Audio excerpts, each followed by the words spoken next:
Welcome to the 2 Month Review, the weekly podcast brought to you by Open Letter at the University of Rochester, in which we take a giant book, break it down bit by bit, talk about it, analyze it, have a good time, make some jokes. We are in season 26, which is about Doris Lessing's The Golden Notebook. And for today's episode, we're going up to page 292 in the HarperCollins edition, which seems to be the only edition. So I don't know why I keep bringing that up. Anyways, go up to through part of Free Women number two. I am Chad Post from Open Letter Books, joined as always by Kaija Straumanis, translator from the Latvian and senior editor at Open Letter. How are you today, Kaija? I am fine, Chad. How are you? Great. And Brian, you are the author of Joytime Killbox. And if you could elect one Major League Baseball player who's been banned or otherwise not allowed in the Hall of Fame into the Hall of Fame, who would it be? Um, I don't know if he's banned or not, but I don't think he's banned. But I'm going for Bob Uecker.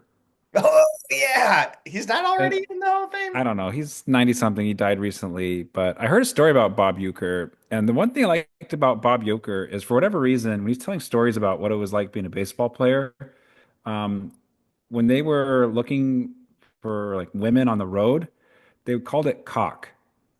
And I have no idea why, but like, hey, let's go to this bar. There's a lot of good cock in that bar. That's And awesome. And so just hearing like these manly men tell stories about looking for cock all the time, I just thought, what a charming, lovely story by Bob Uecker. You belong in the Hall of Fame just for that. Just a bit outside. I'll always remember him from Major League, the movies. His But lifetime WAR, Fangraphs WAR, is negative point 0.9. So perfect. I'm with you on this one. He didn't play that many years, to be honest. I mean, he played for St. Louis and Milwaukee, but he only played like 5 seasons. So Yeah, but he was a great announcer, and so I like it more for he's a storyteller as a fellow storyteller. I appreciate people. I like that one, and then there was the I like the announcer John Miller, who would do the uh, baseball games, Adios Pelota. And he tells a story of how he got into being a baseball announcer. And he was with his dad at a ballpark. And he was pointing up in the luxury box areas where the announcers were. And he's like, "Who's that guy up there?" And he's like, "It was just a big fat guy eating a hot dog. And he had mustard all over his mouth. And he's wiping his mouth and getting He's like, "Oh, he announces the baseball games for the radio." And little John Miller said, "I want that job." oh my God. He did the Giants for a very long time, did he Yeah, not? he was really good. I mean, like Vince Scully was obviously the GOAT, but Miller's just a little bit behind him. Miller always did Sunday Night Baseball as well Yeah, for he just didn't, many but he had a years. Yeah. great, really, great sense of humor, and so I would pick those over, you know, Pete, Charlie Hustle or Shoeless Joe or Big Head Bonds we're never or Trump's never going to do an executive order to allow us into any sort of Hall of Fame. So, so like, go get it, go get it, go get after it, Pete. So, anyways, we've got three sections for this essentially. We have Free Women 2, and then we have the Black Notebook and the Red Notebook. So kind of like doubling up what we did the very first episode of the podcast. But I think we can walk through these sort of in order because each of the three is kind of distinctive. Brian, you'd mentioned like that she gets back into novels within novels within novels. Do you want to start by talking about that aspect of things? yeah, I guess for me, obviously at this point, Free Women is very obviously just another book. This is not, there is no reality in this book. It is just another piece of the another color in the rainbow, so to speak. So I don't know Oh, if it's we're going to talk about ultraviolet. rainbows, all right. Don't we worry. But yeah, so this is just if we want to talk about fragmentation, like there's even more. Like I have we can talk craft about it as well because I think she's going for extreme realism in these free women parts, which differentiates it from the other parts, but tricks us as readers into believing this is the narrator of the story when it's really kind of not. When you say it's extreme realism, what do you mean by that? And what tips you off to that? Tip me off to like extreme realism. Well, no. The extreme, sorry, two different questions. Extreme realism. Um, Let me explain that, and then the second question was basically what tips you off to free women not being the level of reality. With the extreme realism, I'm thinking like these three women are the most like conventionally crafted. Like they read like novels, Mhm. like that. Whereas some of the like diary entries read like diary entries, like more realistic Yeah. than this sort of like fictional reality. Okay. I guess I could be wrong. I don't know, but what's tipping me off to it is the way that it works so thematically.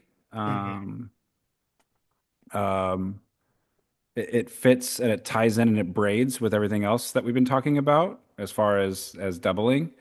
Um, it has its own sense of irony and don't ask me which kind because I don't know what they're all called because I'm dumb. But it has a sense Strange, up, down. yeah, exactly. It has irony to it in that are these women actually free? Kind of not, no, but it's called Free Women, so there's that play within it as well, which fits with the way there's this kind of disillusionment and fragmentation in in the other parts as well. Hmm. Um, and then I just think, as far as the realism piece, it makes better use of dialogue compared to the other parts to make it feel like a more like deep and like a penetrable scene where we can kind of get deep into the scene. The time slows down. You're kind of in real time there. Things don't jump around the way notebooks do or the other crafted scenes do. Yeah. Um, and so I think while using, quote, real names for the characters, they feel like fictionalized characters that are playing parts that serve for the another layer of the fragmentation of the different notebooks and the different people within the story, is my guess. But So my question is going back. You guys are both using the phrase tipping off, like is you're being tipped off to something. I feel like I'm missing something. What do you mean? Like, is in the sense of if this free women section is not real within the book, or is it not real within Doris Lessing? Not Like, real within the book. okay. So as in it is sort of like another note, like is this another notebook? I think it's another novel. The I way think it's another novel we too. have novels that were within Yeah. this, I think the Yeah. Free Women is another novel that's being written by the the real Anna character, whoever the real Anna is. Like, Okay. yeah. Okay. So this is another, so the whole thing would be a construction. The Free Women is a construction, as are the notebooks being a construction within a larger subsumed meta structure in Got which it. you could pull it back and be like, Anna's like, yeah, I wrote Free Women, but Free Women has these problems, and Hmm. I did it this way with these notebooks. And like another veil being lifted. And it Like, encompasses parts of these other notebooks that have Okay. novels within them written by other. So the I don't, it, notebooks are traveling across these different. Would you, I, and is your guess maybe, or are you sort of implying that Free Women 2 versus Free Women 1 is kind of like just like a second draft, like this like metaverse, or no? Okay. I don't think so. I think that it's just Okay. that they're all. I think that there's a layer beneath this too, that this is crafted. it's Okay. I almost got like it. I mean, a I- frame, if any. Like to me, it feels Frame. like it's framing. It's a fictitious frame that works for the other things within it. But got I'll it. I'll I give you. love everything both of you are saying. I just want to make sure that I'm on the same page and like this is very exciting. it's I think that the ridiculously only real book is postmodern, the and I Golden don't know Notebook. why this doesn't. To me, that I feel like when you take your obligatory postmodern literature class, if you're into that in a in an American college, I don't understand why this isn't. Maybe because it's too big or something. But why isn't this like why do we do Il Doctoro Book of Daniel and not Golden Notebook? Like this has all the like beautiful hallmarks. It's so many things, but like it's fiercely feminist, but doesn't really want to be. It's insanely postmodern, but kind of like resists postmodernism. Like it doesn't want to be hemmed in, and yet like you can put like I could see so many ways you could teach this in different courses for contemporary literature. I don't understand. Do you I think don't the know. communism might have something to do with it? I No, we have no problems we with have no. we love communism in the arts. I think it's hard to explain the It's communism. it's the history majors that have the problem with. Yeah, yeah, fair. Yeah. That's true. We did talk about Pol Pot last time, didn't we? We never get to Pol Pot. So I agree. I don't know that I know the whole game, but I feel the same. It's the same pull, maybe for slightly different reasons, but like I think the same thing that you're saying, Brian. I echo that, and I think that is going to be that this is where the games really are afoot in terms of like what is this? Who is speaking? Where is this coming from? What is the real like the nesting if it's nesting dolls with the nesting dolls? Where do we get Well, to? we get a doubling, right, throughout the whole piece. And there's also this idea of reality and illusion. Mm-hmm. And even things like Communist Party, um, there's kind of like this what it could be and what it should be and what it actually is. And then there's a disconnect within that. There's relationships, and then there's the Yeah. disconnect of what it can be, what it should be, what it is. And then this is just free women. Yeah. No, we're not. Like it's just another, it's like another one of those. I just feel like it's so thematic and crafted, but hidden with realism that yeah, it's just it's a fun trick, and it's feeling less like a novel and more like a fragmented library. Uh, And that's interesting. we're reading like a fragmented library, and this is what it takes if you like what is a woman? Like you're gonna there's give me a minute because I'm gonna have to show you different angles of light, different layers, different texture. Are you talking politically a woman? Are you talking woman as a lover? Are you talking woman within society? And so we're Yeah. seeing the strata of, and it's compiled in this fragmented library, so to speak, of Yeah. a golden notebook. I don't know, but I'm that's we're only half, like not even halfway-ish through, and so oh I could be completely off base, but that's the vibe I'm getting from what we have so far. yeah, yeah. Kai, your thoughts on this section before we get into some specifics?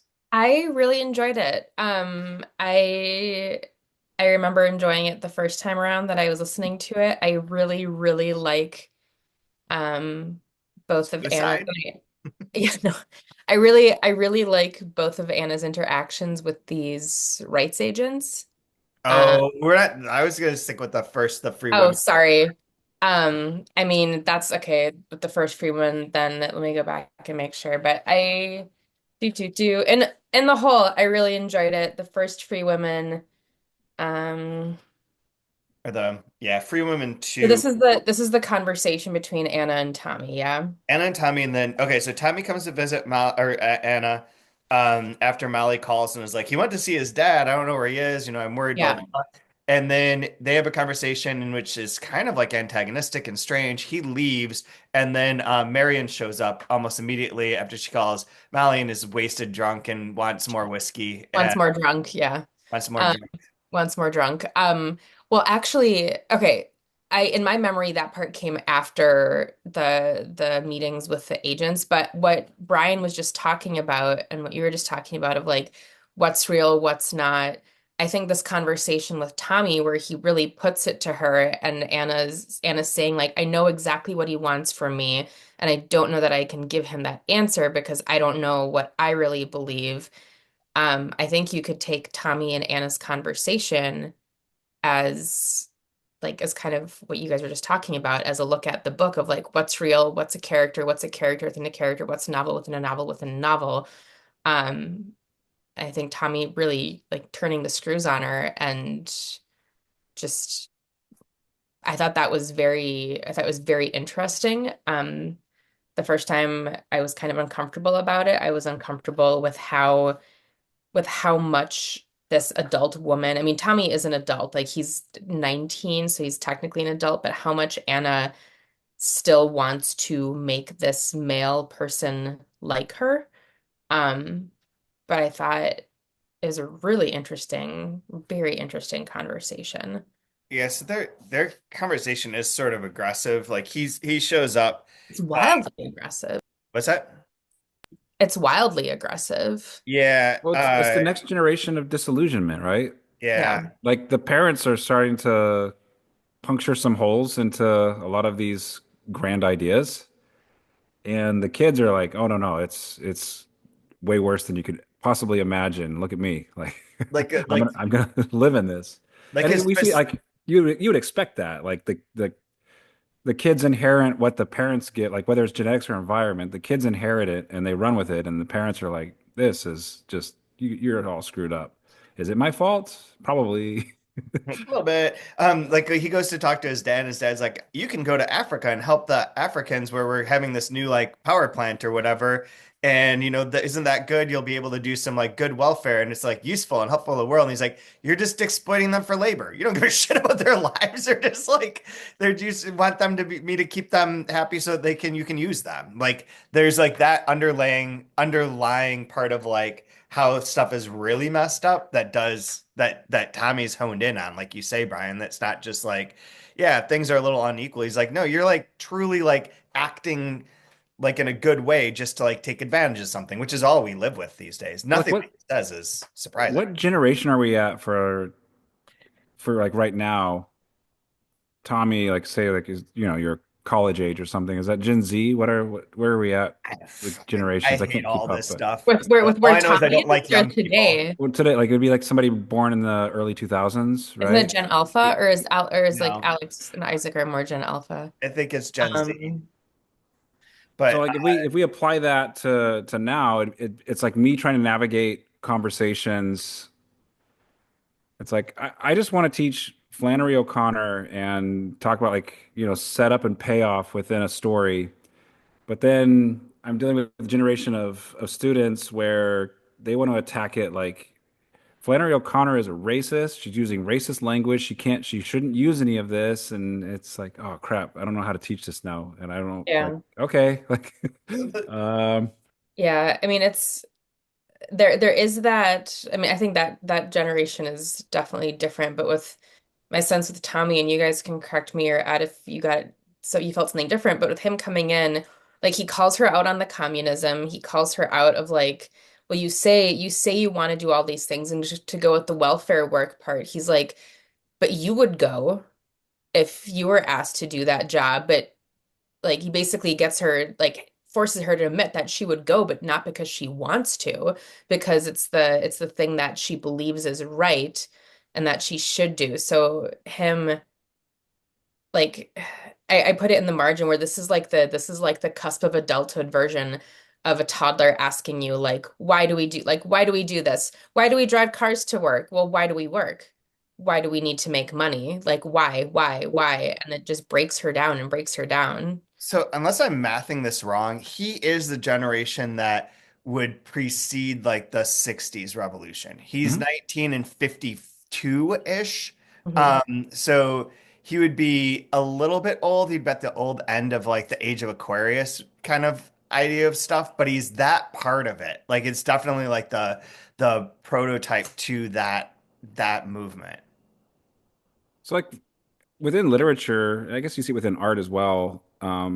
Like there's these like broad brushstrokes. Like when you think of realism, right? It's like God is good. So just paint it or tell it exactly as it is Yeah. because God is good. He's put it there, and it's our job to just represent what's already there. Cool. And then there's like the lost generation that's like, how about no, God's dead, and let's like search within ourselves, and maybe through science and through like personal development, and enlightenment, we can be better than that. Let's try that, right? And so they make an atomic bomb by the end of the war, and now you're in a generation where it's like, what the fuck do we even know? Like And everything is exploded, everything is weird, and everything is entangled, and I don't know what is what. And it's crazy existential dread when And you're, that's where it ties into that and that's communist Tommy. party thing. Yeah, and that's where it ties into the communist party 100%. Tommy, yeah, yeah, for sure. And that's what for them, like with the communist side of things, is that like the U.S. government is not and the British government are not trustworthy.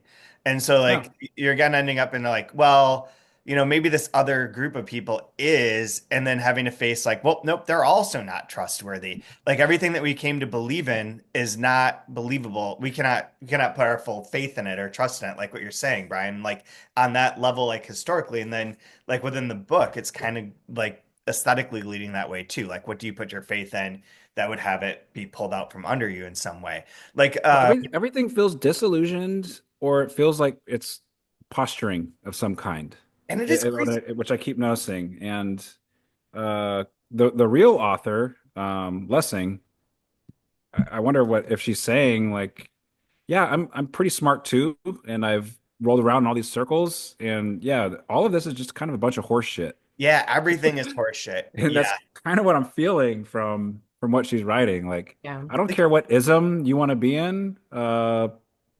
We all get screwed, especially yeah, it's women. Like, Yeah. no good. it's None of it's not good. good for us. Nope. If you give people power, they become bastards. That's generally how it works. Yeah. Like, or cult leaders, which are also bastards. But Like, it feels like the anti. I would love to teach, or I'd love to be in a group where we read this and we read something like The Fountainhead oh God, side by you, side. you wanted to talk about Ayn Rand early on in this. We never got back to it. No, I know, but I see like I love this book, and Did you rip I yours in half? I had to. I couldn't fit it into my. I had to fly where I could only take a personal item. I couldn't take any luggage. Oh, So to make this, I tried like this was the last thing I packed, and I tried to fit it into my personal item, and it wouldn't fit. So I was like, oh, what do I do? So I just cut it right down to where Free Women 2 starts, so I could fit the Wow. when I went out to California. So I it have a was Kindle version. it was a unfortunately it was a necessity. I was like, damn it, Kaio, this book's too thick. What are we doing? Damn it. I wasn't planning on traveling with it. Terrible travel companion book for sure. Hey, I'm just pushing you to make some difficult decisions, some hard choices. Yeah, that was a oh man, I'm gonna ruin my book for my library. Tommy's position too within this is that everyone's dishonest, which he Yeah. keeps Yep. referring to. Everyone's a liar. Everyone's full of shit, like you're saying. Everyone says these things, but they don't mean them. They're not telling you what they really mean. Everyone's like fucked up. It's kind of like the Holden Caulfield side of things. Like the putting this in time for me is really hard. Like it doesn't feel that old, but we're talking about like he's born in the 1930s. She's born in the 1920s, according to this Yeah. book, more or less. So like that's an insane time to be born and to have a book that feels like it could have been, set 10 years ago, essentially, or somewhere before cell phones. Aside from like the references to the Communist Party, I suppose, but you could just sort of, I mean, like with her, like with the people she's meeting with for TV and film, you could just swap those elements out and get to the same book. Like you could just put this in a different time and it doesn't feel out of place. But then going back and being like, oh, they're talking about stuff in 1952-ish. And these Well, especially people are being quite European and different. bookended, well, not bookended, but both world wars affecting the parents' generation, the kids' generation, then would be the grandparent, like the grandchildren's, like are Yeah. all circling around death and destruction and like what happens when people posture and have great ideas and act upon them. It's blood, death, and terror for all. And I'm certain I'll be wrong about this, but Richard, that how he makes his money is not completely clear. He's just a man of business who has all these interests. That all feels like fucking war money. Like that guy, I don't trust him at all. I feel like he's one of the big like, oh yeah, we take this crisis and make, like whatever level wealth on it, Halliburton level wealth on it. And that's gross. And like they're gross. But it's just I don't know why. I just have a hard time like putting it back into that moment in time versus like Yeah. more Now this section contemporary. feels very generational between I, between Molly and Anna and Tommy and Janet, kind of seeing the right. And Janet's like 12. I Janet don't is, yeah, I think she's 11. So she's like Like, significantly younger. I think yeah, one of the best parts of this though that I think of like his conversation, there's lots I thought were funny or whatnot, is when he's like, you always say that I'm just in a phase. Everyone's just in a phase. Like, when do you get to just be what it is? And I'm like, Jesus, that's so true. It's like you're just like, well, I'm just going through a phase. Like, when is it yeah, the thing itself? When are we not going through a phase? There's no time works that way. Like you're always in a different phase of things. It's not really like until you're dead. Then you're not. Then you're in the phase of being dead. I that's a don't. different It's phase. yeah. It's I love that little bit. I mean, the first time through, and especially with that first interaction where Tommy comes into the kitchen and the two, Molly and Anna and Richard are talking, he seems so impetuous and so obnoxious about things. And then you get to this point, and I mean, as a parent, it's unsettling because they've it's you get the sense that they've always spoken to their children like they are little adults, which I think in a lot of ways is a good thing. But then when you have this child, this fresh adult who comes to you and is basically like, I'm at a turning point where now I have to actually start adulting, and here's all this stuff that you and my mother and the people around me have fed into me. My parents and my guardians have fed into me, but they can still see through it, or not see through it, but they have that that children's innocence or innocent perception of it, where they're just like, well, like it's like it looks like an apple, it is an apple. Like, why do we have to dress it up as an orange? Like, why do we have to make it anything else? Like, why are you pretending? You're an adult. You should be able to get to choose what you like and what you don't. And she doesn't really have the answers. So I think Tommy might be my new favorite character in all this, is until all he's that to say. dead. I mean, that wasn't great, but like what Brian was saying, I think, or getting at was, he has this conversation with Anna and pushes her, and he's almost testing her because we find out she has that moment where she goes, "You've been in here and you've been reading my notebooks before, haven't you?" And he's like, "Of course I have." So like Which he creepy. feels it's super creepy, but like, he feels like he has this sense of idea of who she really is, and he's testing her on it.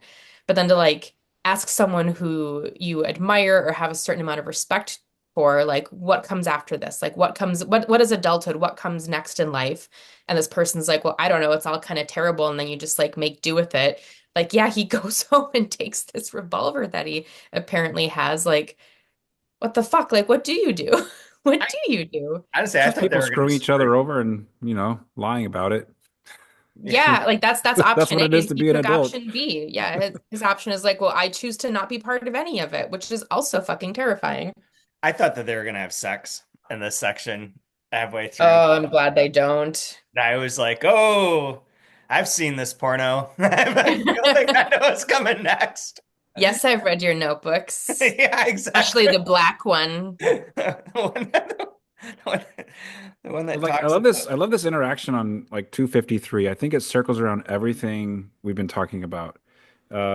It's about a half a page in total, but I think we have time. So on page 253, it says, Tommy said, after I went to my father's office this afternoon, I went down to see Marion. I just wanted to see her. I usually see her in our house. She was drunk, and those kids were pretending not to notice it. She was talking about my father and his secretary, and they were pretending not to know what she was talking about. Now he waited for her to say something, leaning forward. His eyes slitted in accusation. When she did not speak, he said, well, why don't you say what you think? I know you despise my father. It's because he's not a good man. At the word good, Anna involuntarily laughed and saw his frown. She said, I'm sorry, but it's not a word I use. Why not? It's what you mean. My father's ruined Marion, and he's ruining those children. Well, isn't he? Well, you're not going to say it. It's Marion's fault. Tommy, I don't know what to say. You come here. And I know you want me to say things that make sense, but I simply don't know. Yeah, Exactly. yeah. Like it And works so great on the surface. It's just, here's the scene, but with the topics we're talking about, you can tell like every single thing is so loaded with meaning and a deeper, representation for what's being stated on the surface. I do like Yeah. to hear he talks about her notebooks and he's like, why four notebooks? What would happen if you had one big book without all those divisions and brackets and special writing? Like apparently she's writing in different handwriting in each of the four notebooks as well. And she says, I've told you chaos, She's a which she's a communist spy. she's a Yeah. communist spy. She's got, yeah, she's Black Widow. And very so she but yeah, which is also like when you go to talk about your fragmentation and all that kind of Mhm. descent into madness stuff, like she's if you take that at face value that each one of these books is like being written almost by a different personality, it is a form of chaos, but like this was part of what in Doris Lessing's intro was like basically like, yeah, that breakdown can be healing. Um Yeah. Yeah. What like year this did is Go this is Ask Alice a form of come out? therapy. See, I think I think that's another aspect of that child's innocence where it's like, well, why do you need so many? Why can't you just have one book? And she's like So basically close. saying, huh? 71 comes out in Oh. 71. Oh, okay. Um, but and Anna's basically like, well, because I feel like her response is like, well, because there's so much shit. There's so much different shit in the adult world that confining it to one notebook seems kind of messy. And then I love that his response is like, but what if organizing the chaos is counterproductive? Like what if there's a line on 261 where he says, what makes you decide that the madness and the cruelty isn't just as strong as the getting on with living? Which So is, it's like I love that clash of that not juxtaposition, but truly that clash of like allowing like you can't like you even trying to she's even trying to organize the chaos and he's trying to say well why not just let it exist in the way that it can exist which is all at once in one volume, right? yeah, I have a dumb question for you guys. So in here he's talking about having looked into her blue notebook, and which is the one that's like the diary entries and the clipped newspaper things, Newspaper newspaper clippings. clippings. Yeah. And he says like you have this part where you're seeing like you're licking brains off the ground, you see yourself split in two, and then you're like, oh, I went to get eggs and made this dinner. Yep. What are the odds that we see that in one of the notebooks later on, in the blue notebook later on, that exact bit? I mean, I think it's like foreshadowing A, but yeah, probably we will see it. I I feel think we like will we're see not it. going to, No. but I don't know. That's it just occurred to me as you're saying that about the Yeah. gas thing. So yeah, so trying to keep yourself separate and like explain the world that you're witnessing through like the different ways in which you experience and approach it is a way to prevent chaos, but also like I don't know. Feels like it's like also like boxing you in. Like she does reference being pigeonholed as a communist or as later on. There's lots of like all the frames that you're talking about, Brian, are they free women, but they're not. Like you're a mother, you're a wife, you're this, you're that. Like all these things that are like sort of self-defining a communist. Like you're like the we can switch over to the other parts, but like when she talks to the woman about the deal about the movie or the TV adaptation of her novel, and the woman's like, "Oh, you're a communist. Whoa." And is like super freaked out about it. That's very funny, but also is like all these components of a person trying to be put into order. Feels like the end of Hopscotch, where the guy sort of loses his mind trying to create a whole map of like how you can compartmentalize and explain everything according to these categories, like Gödel's incompleteness theorem. One thought I have about this towards the end of that section that we were just talking about is like I keep trying to write the truth and realizing it's not true. Um, Perhaps it is true, he said suddenly. Perhaps it is, and you can't bear it, so you cross it out. It's like this idea of trying to get to truth, and I don't, what is truth? And it kind of makes me think of around this time is when we start seeing the proliferation of creative nonfiction and Mm-hmm. the idea of what is true to me is might as well be the truth. Well, and that's Uh, like a modernist thing too. yeah, and you start thinking of, like gonzo journalism or like deep dives with like gay Talese. Like the truth could be talking about everything but the actual subject. Is that more getting at the truth? And that's like the Schrodinger's cat idea of it all too, which is part Yeah, of the same moment in time in the same moment 60s in when all this time, is happening, where the the quantum mechanics of like your influence, you looking at it influences what it is. Therefore, Heisenberg on uncertainty uncertainty principle. principle as Yeah. well. But I yeah, mean, it feels like that's like she's definitely tapped into that moment and that shift Yeah. uh, that's taking so place. you guys are both bringing up like psychological and texts and ideas and I don't know if we ever get to see which books Tommy has been amassing from the library. He just refers to them as his madness as the madness books. But I mean, he's been really getting into psychology. Mostly Um, Tropic of Cancer, probably. You just 54, the right? yeah. The book that I want him to be reading, I think, comes out after that. Hold on. Give it to me. Give me 2 seconds. Nah, damn it, 1960. Ah. The Divided Self: An Existential Study in Sanity and Madness by R.D. Laing is the book that I think that is kind of an influence on Doris Lessing overall. I may be totally Oh, wrong. Artie Lang, didn't he write Too Fat to Fish? Yeah, that one too. and, and Sanity and Or- Madness in the Family. Like these are like he was very, very, very influential on a sort of redefining of what is madness and how everyone's like not a singular person, which really is Mhm. like a big belief in the 50s, like of being like you are this is who you are, this is your soul, this is your thing. And Tommy's always rebelling against that, be it with like I don't want to be a career. I don't want to be an accountant being who I am as Tommy to like this kind of challenges. Marion sort of does it too, where she's basically like, I know you're fucking Richard. And she's like, this is not true. Like, Yeah. it's not Yeah. happening, but okay.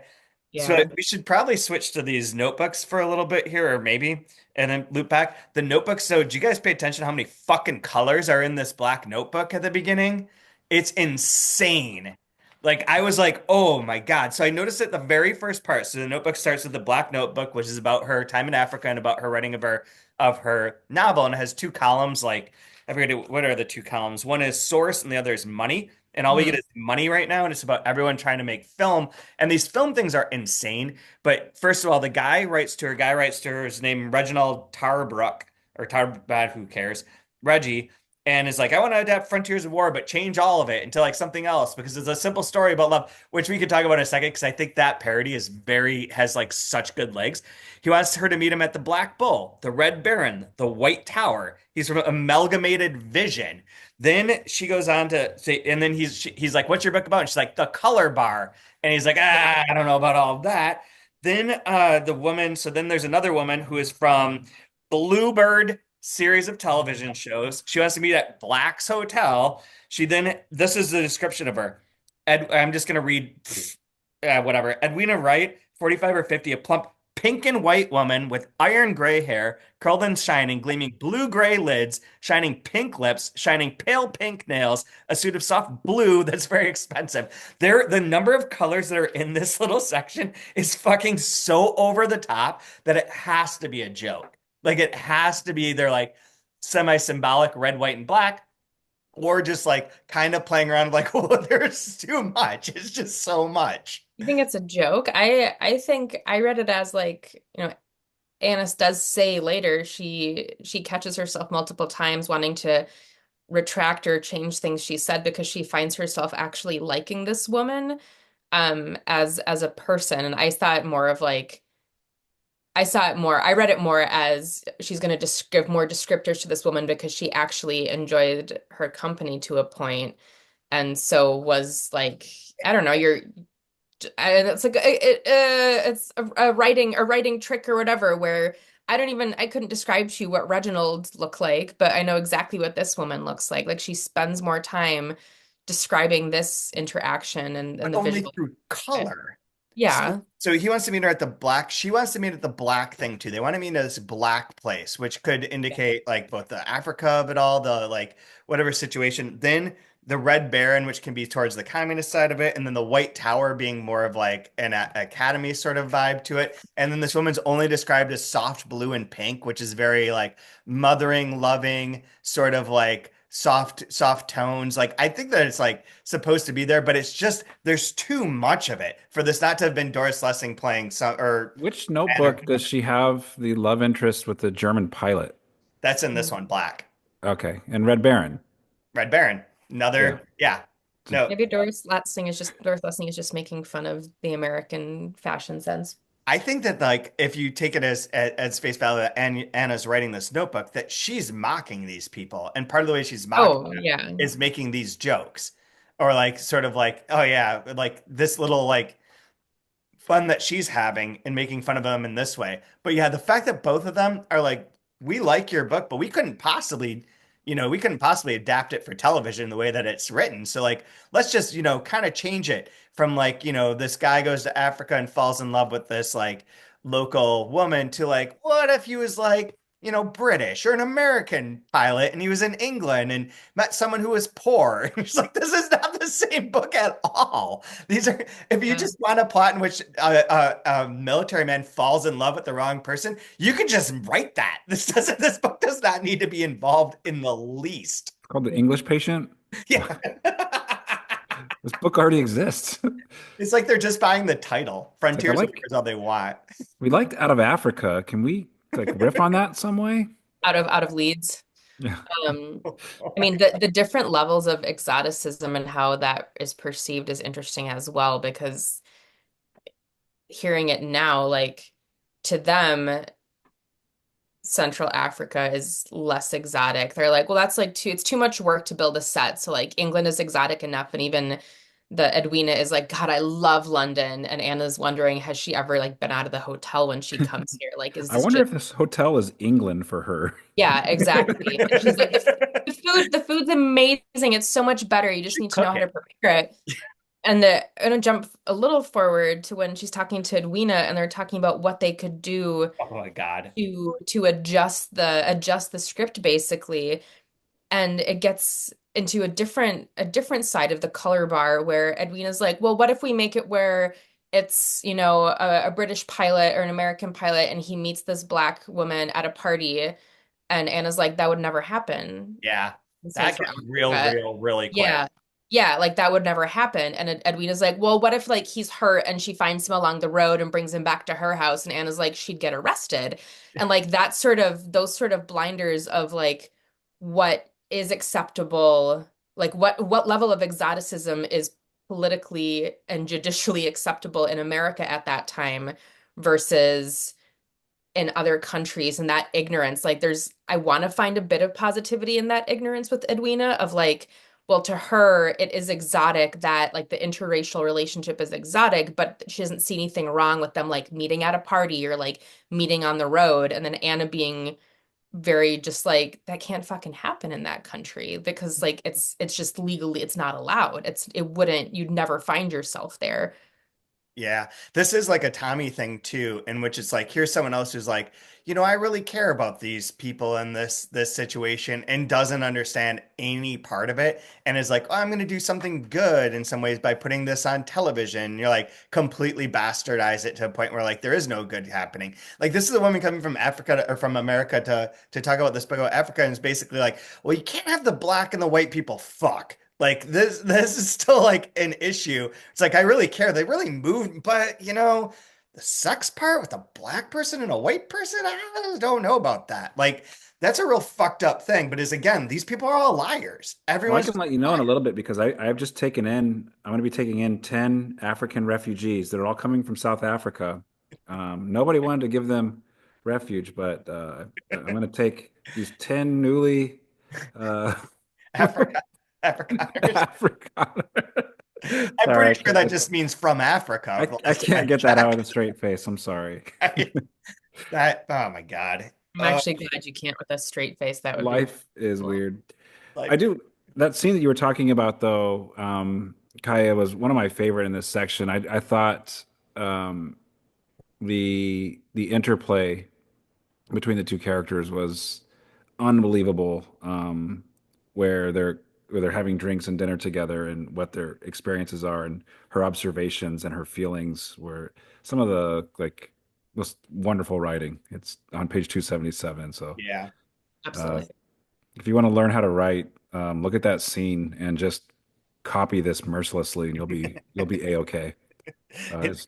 absolutely gorgeous. It's so good. I mean, Anna succeeds in knocking. It's like I think it's clear that Edwina's mostly there. Like she even says, she's like, "Oh, I try to get any excuse I can to get them to ship me over here for a visit," and she's there to bone. She finds this colleague, uh, or notices him, but Anna succeeds in the section that you're talking about, Brian, in really drawing her Mhm. into, I think, truly this unexpected conversation where I mean, she's there to like pitch an idea and like have her martinis in London, hook up with this colleague, and then go back home. Um, but she is able to make a connection with this woman for even just the tiniest bit before the guy steps in, Yeah. and then it just, reverts. Yeah, So this bear part in with me for 277. She Hmm. asked me if I'd like another martini. I'm going to refuse, then see she wants one. I say yes. So already we're seeing like I have my mind made up. Okay, I'll change because of her, right? A tension starts in my stomach, then I see it as her tension communicating itself to me. I look at the controlled, defensive, handsome face, and I'm sorry for her. I understand her life very well. She orders dinners, she is solicitous, tactful. It is like being taken out by a man, yet she is not at all masculine.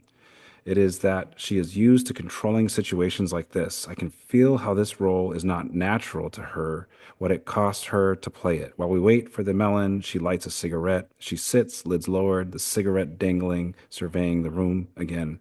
Her face flashes into relief, which she instantly masks. Like, and it continues obviously from there with, but just such wonderful writing. So if we're gonna make a TV show of this book, bear with it. I think that her character should be played by Seth Rogen, and instead of a TV show, they should be making a movie, and they should be pitching this, and we just end up with an episode of The Studio, like right from the jump. But that's who, when they got to the Reggie part where he's like trying to, that's all I could picture was the if you haven't watched it, The Studio on Apple is very funny, but Seth Rogen plays a head of a TV studio who's always trying to suck up to actors and famous people, and it felt a lot like that. So I want to know, Brian, how many conversations with agents have you had to extract yourself from by letting them know your political leanings? Oh, I always play the chameleon. I don't let anybody really know what I actually believe or feel. I just make mercilessly make fun of everything all the time. I was I'm hoping, very, very disingenuous. hoping you say you play the chameleon where you assume the color and shape of the chair and then just like zip out your tongue to catch a fly. Exactly. Yeah. I did the one of the things I pretty much if it's something in power, I pretty much hate it. I don't care what it is.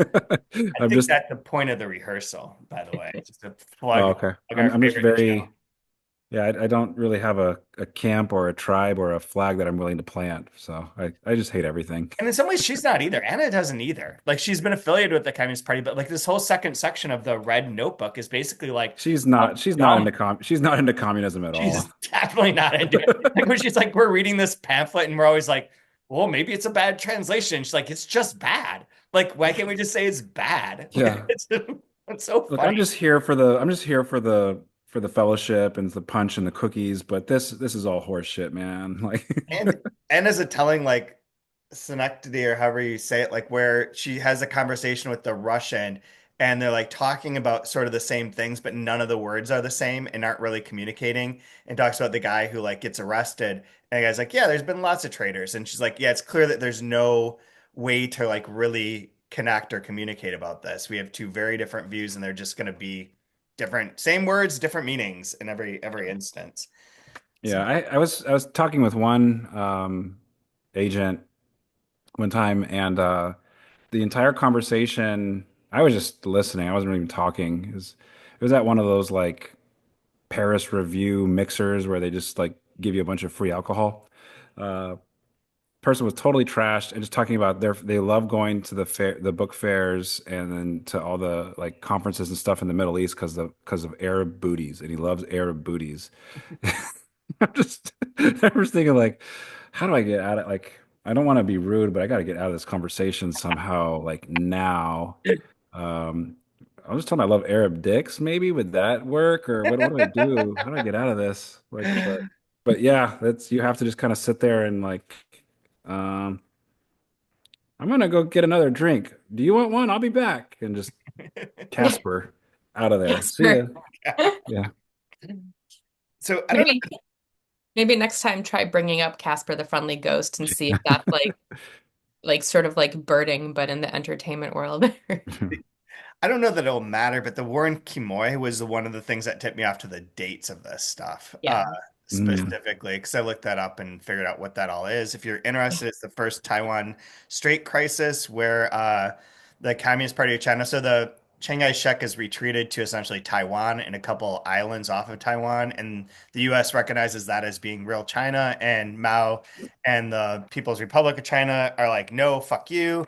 And they go in and try and like start a war in Taiwan to take that part of it. And that's where this is. And that's what the war. And it does have that very telling line where she says, well, we're going to know about this place. This is going to be another of the places we know about only because there's been a war in it. And like, yeah, that's very true. And also, right now I'm looking this up because I have no idea what this place is because there's a war in it. So like, Same, like, same, well, you're right. Like I same. think that's how Iraq came to exist in the American imagination. I was going to Um, ask that question if any, for anyone who is listening who had not heard of it, did anyone who had not heard of it before not go and look it up right after? I thought at first it'd be funny if it was part of her imaginary the science fiction books that she then Oh wrote. yeah. This is like a forward-looking nod to some like extreme like outer space planet. I thought that would have been hilarious, but Probably not. real place just has different spellings too and different names to it. What'd you have, Brian? Mm. Then so I don't know. I like the reference to Finnegan's Wake in here, where she's basically like, I'm listening to, we're all reading this pamphlet, and I'm realizing I don't understand what words mean anymore, and that everything's just like seems like nonsense. Where there's a breakdown of language like Finnegan's Wake. Dig that. I found a typo in my edition on 289, which I'm very happy about because I like when other people make mistakes and not just me. But workers' boots should have a single quotation mark there, not two, not a double. Um, Oh s- my. Slipped Uh, up. They slipped up in trying to convert it, but I whatever. mean, I did not appreciate the or not appreciate, but I can't find it now at the bottom of one of the odd pages of the well, it happens on 269 at the bottom where the word freshness is broken across verso and recto. Yeah. Yep. Ah, Harper, Harper, And these Harper. these are the big famous publishers and can't quite get the typesetting right. So Yeah. Hey, hey, thing. Harper, you know where to find me. Yeah. Yep. Yep, you do. And that would be great. I don't know. Is there anything else from the section that's worth talking about? I have like so many. The television as the art form of the future. The fact that this one's all about television, the last one was film, I thought was kind of interesting because it is a weird time. This is again where I was like, I got to remember the historical context in which this book is written that or is taking place. Like television is not the television we think of. It is like something more exploratory and experimental, but yet also like bound in these weird ways. I do like the thread that runs through this section of basically like, just because someone's ordinary doesn't mean that they're dumb. And also then on the converse, they're like, we're showing this to like 9 million Americans. Most of them are going to be dumb. They're watching dumb TV. So like that kind of like parallel slash like contrast, I thought was very cool. Also like the all the stuff with Tommy dying, this does feel like a dramatic scene. Like this would be in a play, like that whole section. He comes over, talks to her, Marion shows up, gets the call that he's killed himself. That is very much like a novel or like a scene from a play or from a, I don't know, a TV show perhaps. Um, Mhm. but it does fit. I mean, that's weird because that does seem like a TV show. And then we get into all this stuff about how she doesn't want to write for TV and doesn't want her novel transformed into a TV show. I do think the joke where they're like, well, you can write your original script, but not too original. Gotta stick to what we've got here, which is I essentially like that. I like that Eddie or whatever Edwina was based on. And she's like, have you thought about making it a musical? Like, you can get away with a lot of shit in musicals. like no worst thing ever. So, Brian, you got Yeah, anything else you want to throw out here for this?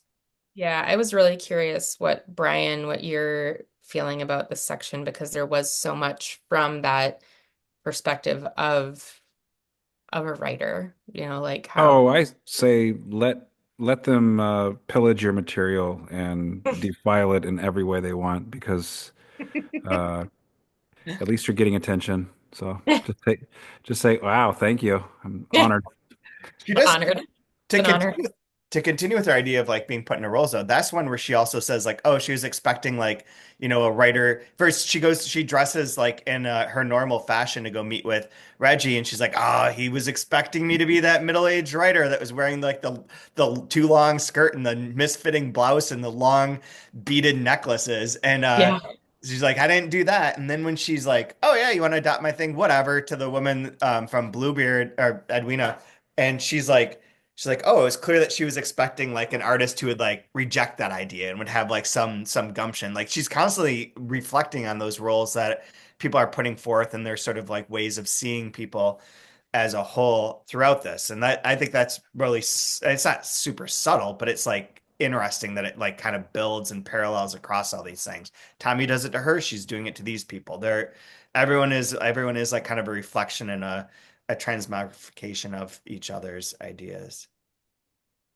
Brian, are you constantly, or do you find yourself ever, or not constant, but do you find yourself ever writing roles for the people you interact with Um, like yes that? and no. I mean, I take just the most interesting parts. You like rip everything, you know, you fragment it, find the most interesting bits, sweep away all the other crap that's behind, and just you're left with this weird little gem. And you're like, oh, I'm gonna put that right there.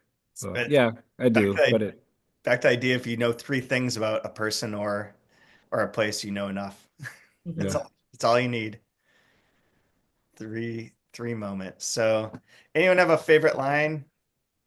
I think I said mine, but I'll repeat it anyways, but it's my turn. Kaija, you go I first. Yeah, on 287, top third. Um, and I liked it because it harkened back. It's right under your Finnegan's Wake section, but it's Anna, and she's saying, "But what right have I to criticize anything when sentences from the most beautiful novel can seem idiotic to me?" Amen. Yeah. Good on. Brian, you got a line? Yeah, mine's on I'll go 292 Okay. at the end of the section there. So George tells his, story about Stalin fixing a tractor for some people. Um, as we separated, the room was full of hostility. We were disliking each other and knew it. It's great. Mine is from 252, which I already mentioned. Ordinary people aren't necessarily stupid, Anna. Which I think is good too. Which I thought I you were gonna mean, take this a is take a line out of context, just the one where they order drinks and it goes, "She swallowed." It seems like would be. I this is thought you were going to say favorite line from 292, the yellow notebook continued. Yeah, yeah, there's that. We get back, so next week we get the yellow notebook and the blue notebook, and that's it. So it's again another short section. We only have one. We were saying this before you got on, Brian, that there's builds up to like the week before June 12th is like 100-page section. Otherwise, we have these like 50-page sections throughout. Wow.